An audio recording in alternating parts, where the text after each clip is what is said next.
लंका जल रही थी, चारों ओर हाहाकार मचा था और इसी विनाश के बीच रणभूमि में उतरने वाला था राक्षसों का सबसे भयंकर योद्धा कुंभकर्ण। वो केवल विशाल शरीर वाला ही नहीं बल्कि अद्वितीय शक्ति और बुद्धि का धनी योद्धा था।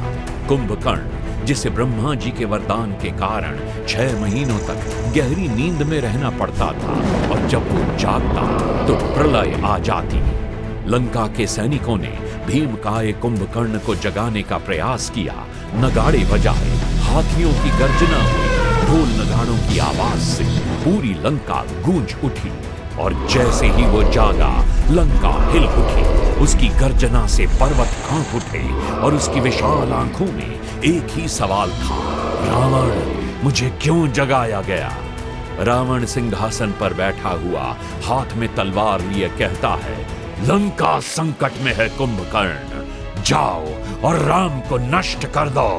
और फिर महायोद्धा कुंभकर्ण रणभूमि की ओर बढ़ा। उसकी विशाल काया, उसके कदमों की गूंज, सब कुछ जैसे मृत्यु का संकेत दे रहे थे। उसका पहला प्रहार और सैकड़ों वानर सैनिक रणभूमि में धराशायी हो गए। वो एक एक कर वानर योद्धाओं को उठा उठा कर फेंकने लगा। वानर सेना में भय व्याप्त हो गया। किसी में इतनी शक्ति नहीं थी कि वो इस दैत्य का सामना कर सके। लेकिन तभी रणभूमि में उतरे रघुकुल शिरोमणि श्री राम और लक्ष्मण। अब युद्ध अपने चरम पर था। सबसे पहले श्री राम ने अपने बाणों से कुंभकर्ण पर वार किया, जिससे वो और अधिक क्रोधित हो उठा। ये देखकर वानर सेना घबरा उठी। फिर श्री राम ने अपना दिव्य बाण छोड़ा, लेकिन कुंभकर्ण अपनी गदा से उसे काट देता है। कुंभकर्ण गर्जा, राम, तुम्हारा अंत निश्चित है। और उसने अपनी गदा उठाकर लक्ष्मण पर प्रहार किया। अब श्री राम का धैर्य टूट चुका था। उन्होंने अपना परम दिव्य बाण ब्रह्मास्त्र धनुष पर चढ़ाया। एक ही क्षण में श्री राम ने अपने दिव्यास्त्रों से कुंभकर्ण के हाथ पांव काटने शुरू किए और अंत में एक प्रचंड बाण से उसका विशाल सिर धड़ से अलग कर दिया।